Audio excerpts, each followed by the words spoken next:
नमस्कार, मैं राज ज्योतिष गुरु फिर से हाजिर हूं आप लोगों की सेवा में। और हर बार की तरह इस बार भी मैं एक नए विषय नए टॉपिक के साथ आप लोगों के समक्ष हाजिर हूं। जी हाँ मित्रों, आज मैं ज्योतिष से संबंधित किसी भी टॉपिक पर बात नहीं करूंगा। आज मैं आपको एक स्टोरी सुनाऊंगा, एक कहानी सुनाऊंगा, और उस कहानी से आपको पता लगेगा कि अगर हम क्या चीज करें तो हम सक्सेसफुल हो सकते हैं, या हम क्या अपने जीवन में गलती करते आ रहे हैं कि हमें अब तक जो है सफलता का मुंह नहीं देखना पड़ा है। एक छोटी सी स्टोरी। वीडियो को आगे बढ़ाने से पहले, शुरू करने से पहले या कहानी को बताने से पहले मैं आप सभी व्यूअर्स से एक रिक्वेस्ट करना चाहता हूं कि अगर आपको मेरे वीडियो में इंटरेस्ट नहीं है, आप ये स्टोरी नहीं सुनना चाहते, तो इस वीडियो को यहीं छोड़कर चले जाइए, बंद कर दीजिए। लेकिन अगर आप स्टोरी पूरे सुनेंगे तो फिर उसे पूरी ही सुनिएगा। एक बार सुनना शुरू कर देंगे तो एंड तक सुनेगा, तभी ही आपको इस स्टोरी का मर्म पता लग पाएगा। मोरल ऑफ द स्टोरी क्या है, तभी आप ये चीज समझ पाएंगे। चलिए मित्रों, हम शुरू करते हैं अपनी कहानी। कहानी बहुत समय पहले की है। एक शिकारी अपने परिवार के साथ रहता था, पति पत्नी और उसके साथ में उसके 2 बच्चे। बहुत पुराने समय की कहानी है। वो शिकार करता था, जानवर पकड़ता था, उसको मार के थोड़ा बहुत खुद उसका जो है मांस खा लेता था, या थोड़ा बहुत बेच के अपने परिवार की बाकी जरूरतों का वो ख्याल रखता था।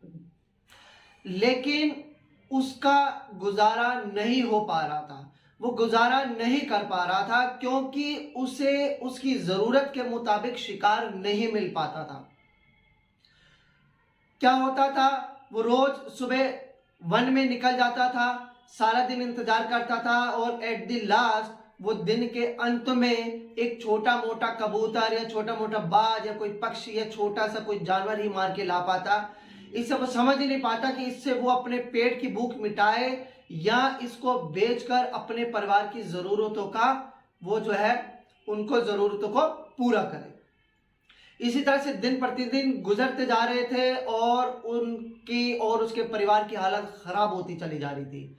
अचानक वो किसी दिन वन में शिकार ढूंढते ढूंढते दूर निकल गया। तब उसने देखा कि बहुत बड़े से पेड़ के नीचे एक साधु जो है अपनी समाधि लगाए बैठे हैं।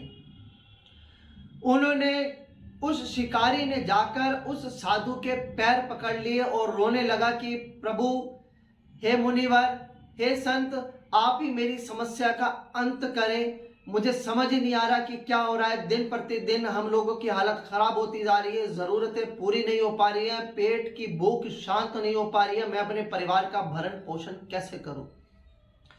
उन ऋषिवर ने आंखें खोली, उसके माथे की लकीरों को पढ़ा और उसको बोला कि तुझको प्रभु ने एक शिकार रोज देना है, ऐसी तेरी किस्मत में विधाता ने लिख के भेजा है। तो आज से काम कर, तूने सिर्फ सफेद हाथी का शिकार करना है, उस सफेद हाथी का शिकार करना है जिसके माथे पर मणि लगी हो।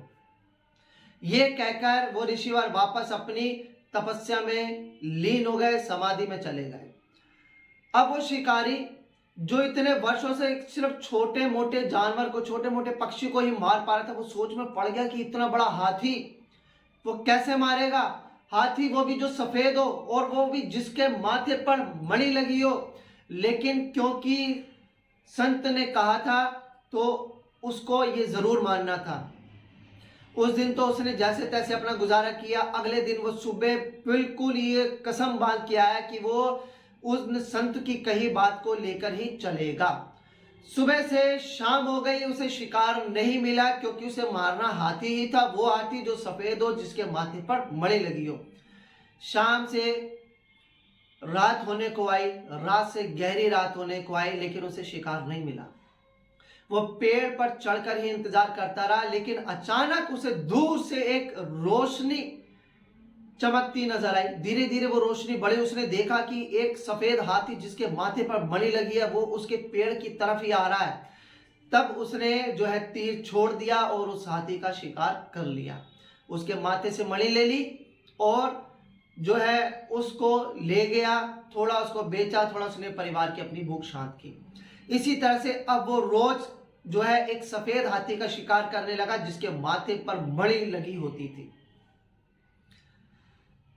वापस वो जो है उन संत की तरफ आया एक दिन और उसने बताया कि महाराज जी, जैसे आपने कहा था मैंने वैसे ही किया। अब मेरे पास आपकी आशीर्वाद से काफी धन एकत्रित हो गया है। हम लोगों की जो है जो शुदा जो भूख रहती थी वो भी शांत हो गई है। मैं प्रचुर मात्रा में जो है मांस जो है इसको बेचकर अपने परिवार की जरूरतों का पूरा ख्याल रख पा रहा हूं। तो ये थी कहानी। अब इस कहानी से क्या पता लगता है? इस कहानी से हमें 2-3 चीजों का पता लगता है। पहला ये कि आपके पास एक ऐसा व्यक्ति, एक ऐसा गुरु होना चाहिए जो आपको सद्मार्ग दिखाए, जो आपको जीने का सही रास्ता दिखाए, जो आपको बताए कि आपकी किस्मत में क्या लिखा है, आप कहां गलती कर रहे हैं और कहां आपको जाना चाहिए। दूसरा, इस कहानी से हमें यह पता लगता है कि हमें बड़ा सोचना है, छोटा नहीं सोचना है। जैसे कि उस संत ने उस व्यक्ति को कहा कि एक शिकार तो तुझे विधाता ने रोज देना है, ऐसी तेरी किस्मत में लिखा है। और वो क्या करता था, रोज एक छोटा सा कोई खरगोश, छोटा सा कोई कबूतर मार के चले जाता था। विधाता की कई बात वो पूरी कर रहा था, लेकिन जब उन्होंने बताया कि हाथी को मारना है तो विधाता को उसे हाथी भी देना पड़ा, क्योंकि जब उसने सोच लिया सफेद हाथी मणि वाला, तो विधाता उसकी उस जरूरत को पूरा करने के लिए विवश हो गए, क्योंकि विधाता ने ही लिखा था कि एक शिकार तुझे मैं दूंगा। उसी तरह से आपकी किस्मत में भी हो सकता है कि विधाता ने कुछ बड़ा लिखा हो, कुछ बड़ा सोचा हो, लेकिन आप छोटी छोटी सोच से, छोटी छोटी जरूरतों से ही विधाता की उस लेखनी को पूरा कर रहे हो। तो आज से आपने जो भी करना है, बड़ा करना है, बड़ा सोचना है। हाँ, कुछ अड़चने आ सकती हैं, कुछ रुकावट आ सकती है, लेकिन आपने अपने वादे पर अडिग रहना है। तो ये थी कहानी, और ये था, इस कहानी से हमें यह सीख मिलती है कि अगर आप जीवन में बड़ा होना चाहते हैं, सफल होना चाहते हैं, तो आपको बड़ा सोचना है, बड़ा करना है। अपने वादे से डिगना नहीं है, पीछे नहीं हटना है, और किसी व्यक्ति का ऐसा संग आपको जरूर चाहिए। आपको ऐसे व्यक्ति को अपने संग जरूर रखना है जो हमेशा आपको सही रास्ता दिखाता हो।